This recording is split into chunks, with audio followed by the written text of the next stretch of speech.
Halo teman-teman, pada kesempatan kali ini kita akan membahas soal seleksi kompetensi bidang atau SKB, yaitu untuk guru kelas.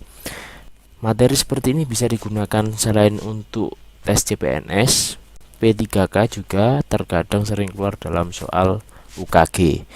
Kita mulai dari soal yang pertama. Kemampuan bahasa anak mulai berkembang. Pemikiran masih statis, belum dapat berpikir abstrak, dan kemampuan persepsi waktu dan ruang masih terbatas, merupakan perkembangan anak pada tahap titik. Kita harus mengetahui dulu tahap perkembangan anak terbagi menjadi 4, yaitu yang pertama di sini sudah ada dalam pilihan jawaban, yaitu sensorik motorik, ini yang pertama, kemudian tahap praoperasional, kemudian operasional konkret, dan yang keempat adalah operasional formal.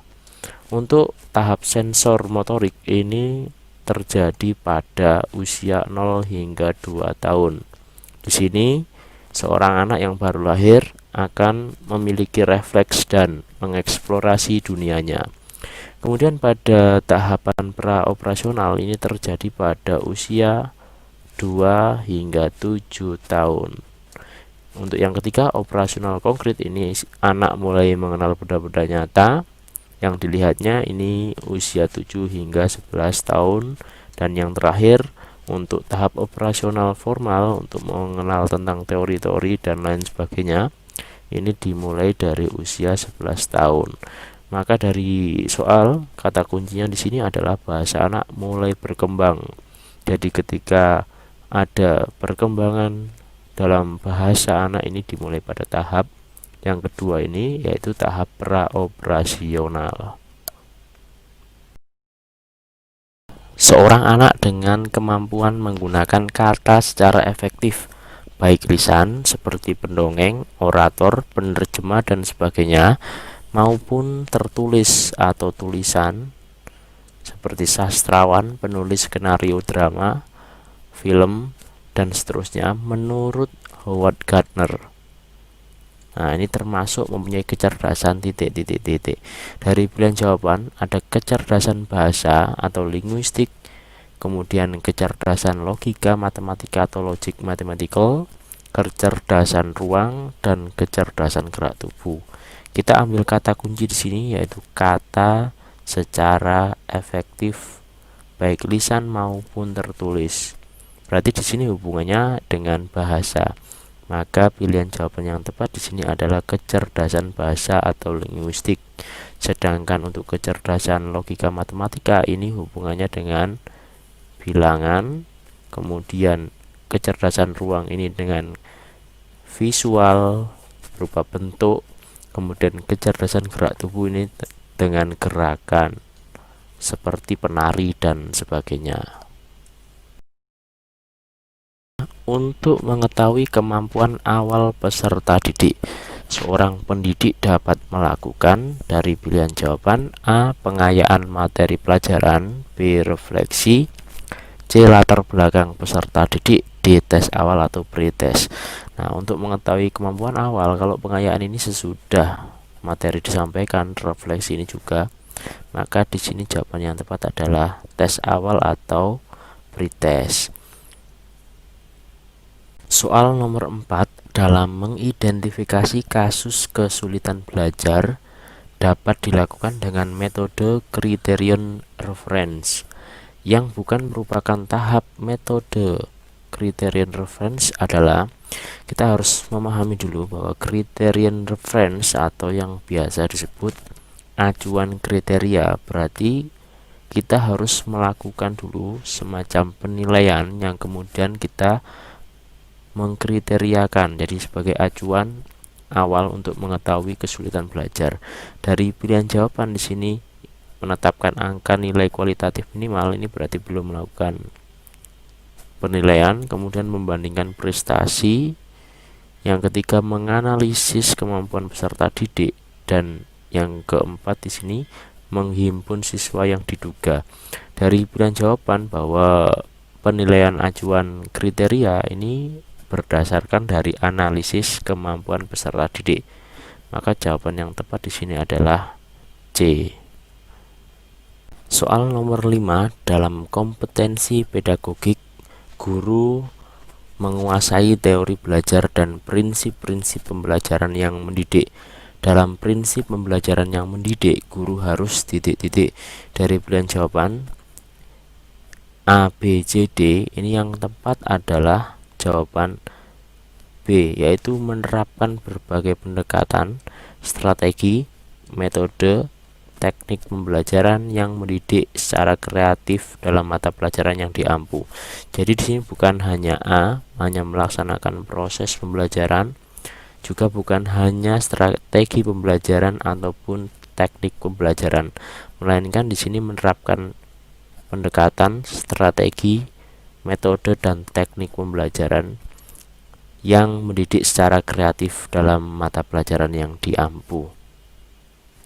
Nomor selanjutnya, salah satu unsur strategi pembelajaran adalah mengidentifikasi dan menetapkan spesifikasi dan kualifikasi hasil atau output dan sasaran target yang harus dicapai dengan mempertimbangkan aspirasi dan selera masyarakat yang memerlukannya. Penerapan dari unsur strategi di atas dalam konteks pembelajaran adalah dari pilihan jawaban A, menetapkan spesifikasi dan kualifikasi tujuan pembelajaran, kemudian B, mempertimbangkan dan memilih sistem pendekatan pembelajaran, C, mempertimbangkan dan menetapkan langkah-langkah atau prosedur, metode dan teknik pembelajaran, D, menetapkan norma-norma dan batasan minimum ukuran keberhasilan. Jika berdasarkan soal di sini, penerapan dari unsur strategi di atas ini kata kuncinya adalah spesifikasi dan kualifikasi hasil atau output. Nah, di sini jelas ya bahwa jawaban yang tepat adalah A. Nomor 7, yang ditekankan di dalam strategi pembelajaran interaktif. Di sini kita lihat kata kuncinya yaitu pembelajaran interaktif. A, membangun inisiatif individu, kemandirian dan peningkatan diri. B, diskusi dan sharing di antara peserta didik. C, pembelajaran didominasi arahan dari guru. D, proses penyampaian materi secara verbal. Verbal ini artinya hanya secara klasikal ya, secara lisan. Dengan kata kunci pembelajaran interaktif ini berarti ada komunikasi. Berarti di sini jawabannya yang tepat adalah B, yaitu diskusi dan sharing antar peserta didik. Soal nomor 8, pada kurikulum 2013, penyusunan kurikulum dimulai dengan menetapkan SKL berdasarkan kesiapan siswa, tujuan pendidikan nasional, dan kebutuhan. Setelah kompetensi ditetapkan, kemudian ditentukan kurikulumnya yang terdiri dari kerangka dasar kurikulum dan struktur kurikulum. Ada beberapa faktor yang harus dikembangkan, antara lain di sini kata kuncinya adalah SKL atau standar kompetensi lulusan. Standar kompetensi lulusan ini didasarkan oleh dua faktor, yaitu tantangan internal dan eksternal. Maka jawaban yang tepat adalah A. Soal nomor 9, kurikulum 2013, proses pembelajaran menggunakan pendekatan saintifik. Artinya yaitu, nah di sini pendekatan saintifik ini kita semua sudah tahu dari pilihan jawaban antara A, B, C dan D. Ini jelas jawabannya adalah C. Kita tahu bahwa pendekatan saintifik ini yaitu mendorong siswa untuk mengamati, menanya, mengumpulkan informasi, menalar dan mengomunikasikan. Kita lanjutkan soal nomor 10. Pengembangan kurikulum pemangku kepentingan atau yang melibatkan stakeholder untuk menjamin relevansi pendidikan dengan kebutuhan kehidupan, termasuk di dalamnya kehidupan kemasyarakatan, dunia industri atau usaha, dan dunia kerja.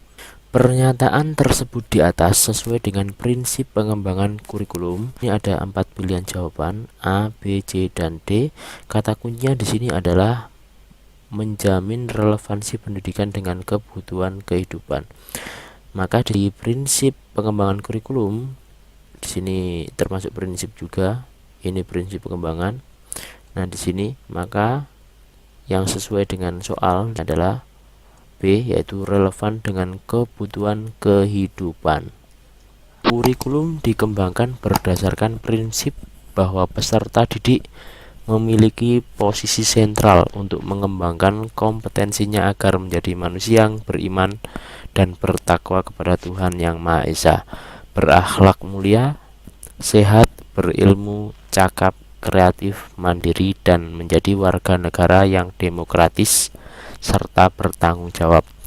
Pernyataan tersebut di atas sesuai dengan prinsip pengembangan kurikulum. Nah, ini kalau di sini berdasarkan pertanyaan, yaitu kata kuncinya bahwa peserta didik memiliki posisi sentral untuk mengembangkan kompetensi agar menjadi manusia yang beriman. Maka jawaban yang tepat adalah C, menyeluruh dan berkesinambungan.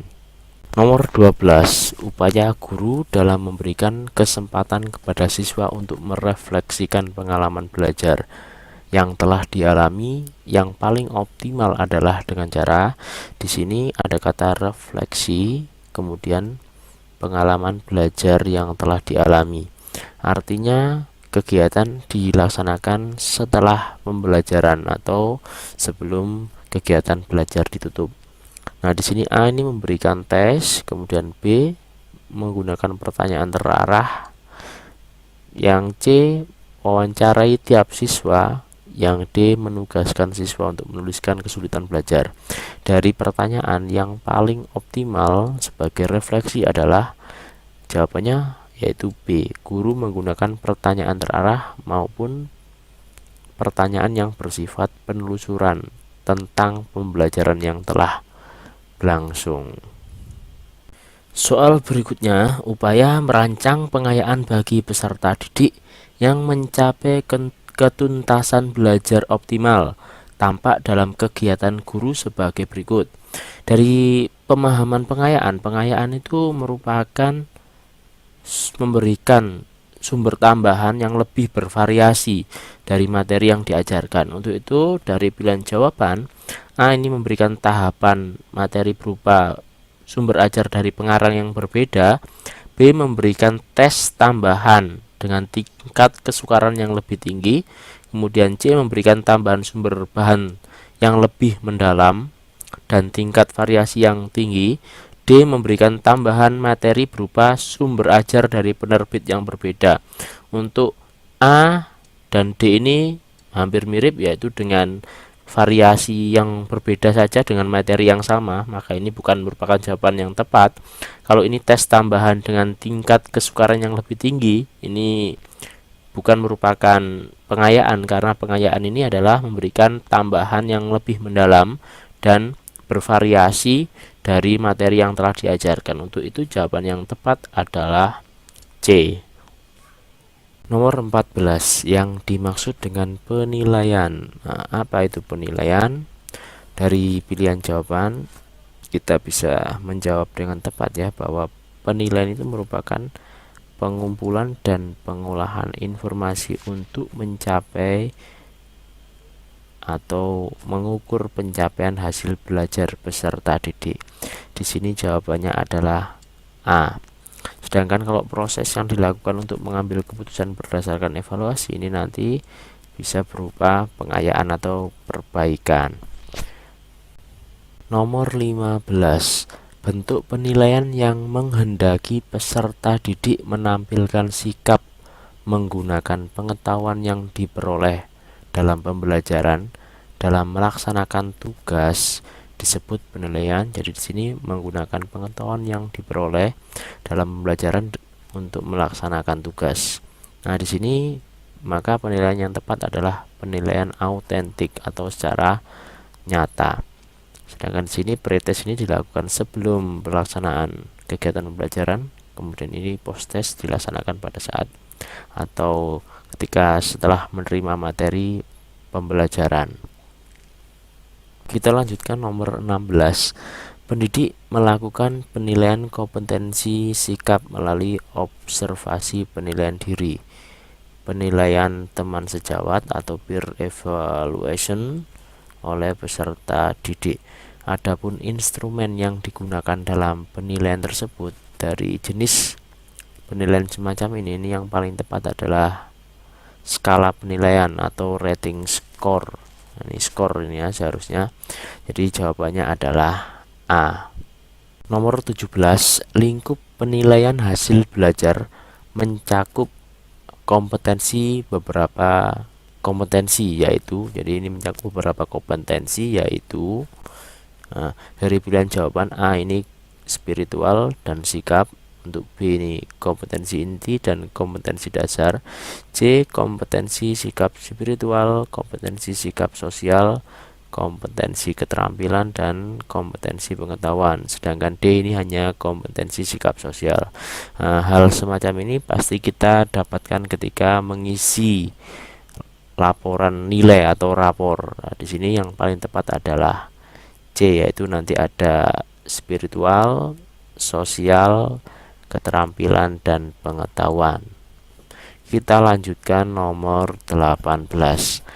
Aspek yang dinilai dalam pembelajaran matematika sebagai berikut kecuali A. Pemahaman konsep, B. Menggunakan grafik, C. Melakukan prosedur, D. Pemecahan masalah dan sikap. Jadi dari aspek yang dinilai dalam pembelajaran matematika kecuali adalah C. Melakukan prosedur, karena dalam pembelajaran matematika itu penilaiannya mencakup 1. Pemahaman konsep, kemudian yang kedua ini penalaran, yang ketiga adalah pemecahan masalah. Nah, dalam penalaran ini termasuk nanti adalah grafik, tabel, dan seterusnya. Jadi sini kecuali C. Nomor 19, konsep menyodorkan berbagai situasi kepada siswa dan mendorong siswa untuk menyelidiki, mencari jawabannya adalah konsep dan strategi. A. Ini seharusnya discovery ya, ini discovery, penemuan. Kemudian inductive learning, inquiry learning, dan cooperative ini kerjasama.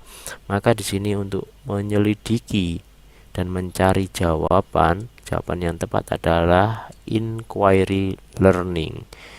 Jawabannya adalah C.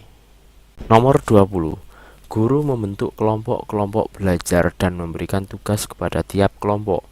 Setiap anggota dari suatu kelompok memberikan tugas dan fungsi tertentu, sehingga jika salah satu tidak menjalankan tugasnya, maka pekerjaan kelompok tersebut tidak dapat diselesaikan. Karakteristik dari strategi pembelajaran tersebut adalah di sini ada kata kunci yaitu membentuk kelompok-kelompok belajar. Maka jawaban yang tepat di sini adalah pemberian tugas kelompok, atau jawabannya adalah tugas kelompok. Selanjutnya nomor 21, teknologi informasi dan komunikasi dalam pembelajaran memiliki 3 fungsi utama yang digunakan dalam kegiatan pembelajaran kecuali. Ya, ini kita harus melihat kata kecuali. A. Teknologi sebagai alat bantu bagi siswa dalam pembelajaran. B. Teknologi sebagai ilmu pengetahuan atau science. C. Teknologi sebagai bahan dan alat bantu pembelajaran. D. Teknologi sebagai alat pengembangan produk. Jadi di sini fungsi utama dari teknologi ini yang tepat di sini ya. Ini sebagai literasi digital, betul. Kemudian sebagai ilmu pengetahuan, kemudian sebagai alat bantu pembelajaran. Maka kecuali jawaban di sini adalah D. Kemudian kita lanjutkan nomor 22. Bu Ani mengajak siswa kelas 5 ke ladang jagung milik petani untuk mengamati tanaman jagung yang siap dipanen muda. Selanjutnya Ibu Ani memeriksa laporan hasil observasi dari siswa. Dari hasil klasifikasi kecenderungan gaya belajar siswa, diperoleh peringkat hasil belajar, peringkat terbaik dari pembelajaran berupa observasi di luar kelas, menunjukkan siswa memiliki kecenderungan gaya belajar berhasil baik melalui titik-titik. Kalau kita melihat di sini, yaitu mengajak siswa ke ladang jagung milik petani untuk mengamati tanaman, kemudian memeriksa laporan, artinya di sini ada laporan yang dibuat oleh siswa dari hasil observasi, maka jawaban yang tepat di sini adalah D, yaitu auditif, visual, dan kinestetik. Jadi tidak hanya pandangan mata dan pendengaran, karena melalui pengamatan dan menuliskan hasil laporannya di sini adalah berupa pendengaran, visual, dan gerak. Nomor 23, upaya membimbing siswa untuk mengembangkan keterampilan pengetahuan terlihat dalam upaya guru di sini mengembangkan keterampilan pengetahuan. Maka untuk pilihan jawaban memberi contoh penting toleransi, kemudian mendiskusikan bagaimana ini menyelesaikan permasalahan, kemudian C, melatih bagaimana mempersiapkan kesehatan diri, D, melatih siswa membuat keputusan yang diambil berdasarkan informasi. Upaya membimbing siswa untuk mengembangkan keterampilan pengetahuan ini berhubungan dengan diskusi. Maka jawaban yang tepat dari pertanyaan ini adalah B, yaitu mendiskusikan bagaimana menyelesaikan permasalahan. Ini seharusnya menyelesaikan permasalahan di sekitar siswa. Selanjutnya nomor 24, upaya guru menggunakan hasil analisis untuk menentukan ketuntasan belajar antara lain sebagai berikut. Nah, upaya guru menggunakan hasil analisis. Analisis ini bisa digunakan untuk melaksanakan pengajaran remedi, yaitu jawabannya adalah D. Jadi dari hasil analisis maka guru bisa membuat atau merencanakan pembelajaran, baik itu perbaikan ataupun pengayaan, dan jika dalam analisis itu terdapat nilai yang di bawah ketuntasan maka akan dilaksanakan remedi. Selanjutnya nomor 25, kegambaran anak akan dongeng atau cerita yang bersifat kritis seperti kisah perjalanan, riwayat para pahlawan, dan sebagainya merupakan ciri-ciri anak berusia. Di sini ada pilihan jawaban 3 sampai 5 tahun, 6 sampai 8 tahun, 10 sampai 12 tahun, kemudian 15 sampai 18 tahun. Untuk kata kunci di sini adalah bersifat kritis tentang kisah perjalanan para pahlawan. Ini identik dengan usia 10 hingga 12 tahun.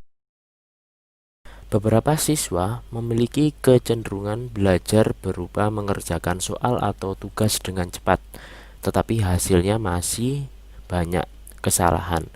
Gaya belajar para siswa tersebut adalah, ada pilihan jawaban A, impulsif, B, reflektif, C, gaya berpikir terikat, D, gaya berpikir bebas. Nah, kalau kita lihat pada soal di sini kata kuncinya adalah dengan cepat ya, tapi masih ada kesalahan. Maka dari pilihan jawaban yang tepat adalah impulsif, karena di sini cepat mengambil keputusan. Ini mengambil keputusan dengan cepat. Sedangkan reflektif ini penuh pertimbangan. Nah, jawaban yang tepat adalah A. Baik, kita lanjutkan nomor 27. Hal yang mengandung makna Pancasila sebagai kaidah dasar negara bersifat, nah kalau ini jelas ya, bahwa Pancasila sebagai dasar negara yaitu bersifat mengikat dan memaksa, yang harus dipatuhi oleh seluruh warga negara Indonesia. Kita lanjutkan soal nomor 28.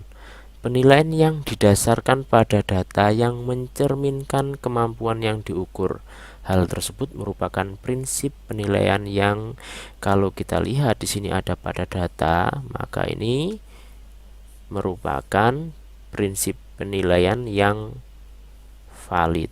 Sedangkan sistematis ini sistem penilaian yang berurutan, ya, yang tertata. Objektif ini berdasarkan apa yang terlihat, kemudian adil ini tidak membeda-bedakan. Kalau kita lihat pada data, maka jawabannya adalah C. Kita lanjutkan nomor 29. Jika roda pertama berputar 3 kali dan roda kedua berputar 9 kali, berapa kalikah roda kedua akan berputar jika roda pertama berputar 10 kali? Kita buat dengan perbandingan, karena ini soal perbandingan 3 dibanding 9. Kita sederhanakan, maka di sini menjadi 1, ini menjadi 3. Perbandingannya adalah 1 dibanding 3. Jika roda pertama ini berputar 10 kali, maka berapa roda kedua? Kita bisa mengerjakan dengan seperti ini, 3 per 1 kali 10, karena kita mencari dari perbandingan yang tiganya, maka hasilnya adalah 30. Jawabannya adalah A. Kita lanjutkan soal nomor 30. Serangkaian kegiatan yang sistematik untuk dapat menentukan manfaat atau kegunaan suatu objek atau program adalah, nah kita bisa melihat di sini kegiatan yang sistematik untuk dapat menentukan manfaat ini berarti berhubungan dengan pertimbangan, menganalisa. Maka dari pilihan jawaban yang tepat di sini adalah evaluasi. Ya, karena evaluasi itu merupakan sistem yang digunakan dengan pertimbangan untuk menentukan hasil, atau di sini adalah manfaat atau kegunaan objek. Kita lanjutkan nomor 31. Proses mendengarkan yang dilakukan dengan sungguh-sungguh disebut. Di sini kita bisa melihat kata sungguh-sungguh. Maka jawaban yang tepat adalah A, yaitu membaca intensif. Ini dilakukan dengan serius atau sungguh-sungguh, atau dalam waktu yang terprogram secara tepat. Kita lanjutkan nomor 32. Etika Pancasila adalah, nah ini jelas ya bahwa etika Pancasila adalah ketuhanan, kemanusiaan, dan keadilan. Nah, kita bisa memilih jawaban A. Kita lanjutkan soal nomor 33.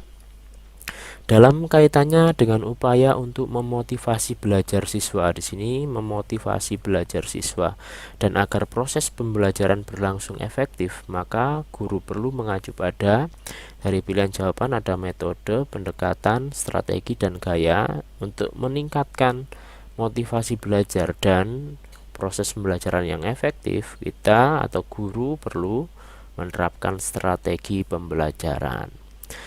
Kita lanjutkan nomor 34. Manfaat penelitian tindakan kelas atau PTK adalah 1.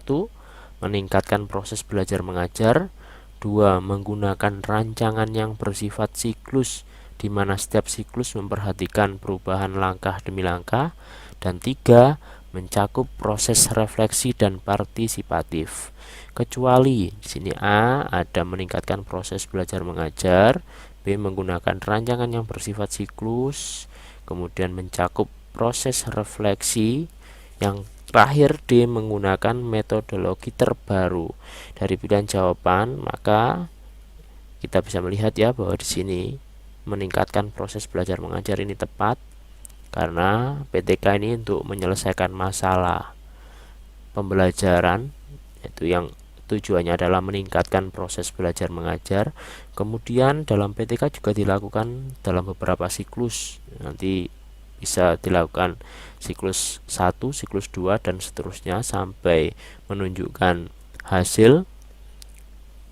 Kemudian yang ketiga di sini ada refleksi, ini juga merupakan bagian dari satu kegiatan dalam satu siklus. Ini kita bisa melihat dari pilihan jawaban, maka yang tepat di sini kecuali adalah D, yaitu menggunakan metodologi terbaru, jadi tidak harus menggunakan yang terbaru karena kita juga menggunakan referensi-referensi dari yang sudah ada. Kita lanjutkan nomor 35. Pada suatu hari dalam perjalanan menumpangi mobil angkot, dua penumpang yang masih muda belia tertawa, tetapi tidak terdengar mereka melakukan interaksi. Karena penasaran, saya mencoba memperhatikan apa yang mereka lakukan. Ternyata mereka adalah siswa-siswa tunarungu sedang asik berkomunikasi. Akan tetapi komunikasi yang dilakukan tidak menggunakan bahasa. Mereka menggunakan jari-jari tangan untuk berkomunikasi. Dengan demikian, mereka menggunakan bahasa isyarat. Dari ilustrasi di atas, maka bahasa termasuk di sini. Jawabannya adalah kalau dalam lisan itu merupakan verbal, maka dalam isyarat ini adalah nonverbal. Jelas ya? Kita lanjutkan nomor 36. Seorang bayi mulai berinteraksi dengan mengeluarkan bunyi-bunyi yang tidak beraturan ketika diperlihatkan sebuah mainan dan diajak bicara. Seorang ibu seringkali memberi kesempatan kepada bayi untuk ikut dalam komunikasi sosial dengannya. Bayi mengangkat-angkat badannya seolah-olah memberi tanda untuk minta digendong. Ketika itulah bayi pertama kali mengenal sosialisasi. Jadi di sini dan merasakan bahwa dunia ini tempat orang saling berbagi rasa. Proses anak mulai mengenal komunikasi dengan lingkungannya secara verbal ini disebut dengan di sini memperoleh. Yang pertama itu adalah memperoleh atau pemerolehan bahasa. Kita lanjutkan nomor 37. Penggunaan huruf kapital di bawah ini yang benar adalah, kita bisa melihat di sini ini salah ya. Kemudian ini nama orang, nama tempat juga salah. Kemudian ini huruf depannya juga salah. Nah, kita bisa melihat dari pilihan jawaban ini yang tepat adalah C. Kita lanjutkan nomor 38. Bahasa Indonesia baku adalah bahasa Indonesia yang mengikuti kaidah atau pola bahasa yang sedang berlaku. Penggunaan huruf miring pada kalimat di atas digunakan untuk, ya di sini. Nah, ini pilihan jawabannya adalah menulis judul buku, menjelaskan atau mengkhususkan huruf, bagian kata atau kelompok kata, kemudian menuliskan kata nama-nama ilmiah, menuliskan nama majalah. Ini dari ini yang kita lihat dari soal ini ya, Indonesia baku ini berarti yang tepat adalah B, menjelaskan atau mengkhususkan huruf, bagian kata atau kelompok kata. Kita lanjutkan nomor 39. Masyarakat Indonesia terdiri dari berbagai suku dengan bahasa yang berbeda-beda, maka akan sulit berkomunikasi kecuali ada satu bahasa pokok yang digunakan. Maka dari itu digunakanlah bahasa Indonesia. Hal ini bahasa Indonesia memiliki kedudukan dan fungsi sebagai, nah di sini ada berbagai suku dengan bahasa yang berbeda. Nah, nanti maka di sini kita bisa memilih dari pilihan jawaban yaitu sebagai pemersatu bangsa Indonesia. Kita lanjutkan nomor 40. Untuk menunjang kegiatan pembelajaran dan segala hal dalam konteks pendidikan digunakanlah bahasa Indonesia. Hal tersebut merupakan fungsi bahasa Indonesia sebagai, nah kalau di sini ada menunjang kegiatan pembelajaran dan dalam hal konteks pendidikan bahasa Indonesia, di sini jelas bahwa bahasa ini berfungsi sebagai bahasa pengantar dalam pendidikan karena berhubungan dengan kegiatan pembelajaran. Nah, kita lanjutkan untuk nomor 41. Model pembelajaran yang cocok dengan mata pelajaran matematika. Nah, di sini pelajaran matematika. Dari pilihan jawaban ada model inquiry, terus ada discovery, problem based, project based. Sini berdasarkan proyek, pemecahan masalah, penemuan, dan inquiry. Kalau matematika yang paling cocok adalah inquiry. Nanti di sini ada penemuan, ada pemecahan masalah yang dimulai dengan pertanyaan-pertanyaan. Kita lanjutkan nomor 42. Teman-teman pernah punya pengalaman seperti Fikri nggak? Sewaktu dia bermain di sungai bersama teman-temannya, dia menginjak batu sungai yang licin. Akibatnya dia terpeleset dan biur. jatuh deh ke sungai. Wah, asik ya bermain di sungai. Teman-teman tahu nggak mengapa batu di sungai halus dan licin, sedangkan batu-batu di darat banyak yang kasar? Begini penjelasannya, simak ya dalam bacaan di atas menggunakan ragam bahasa.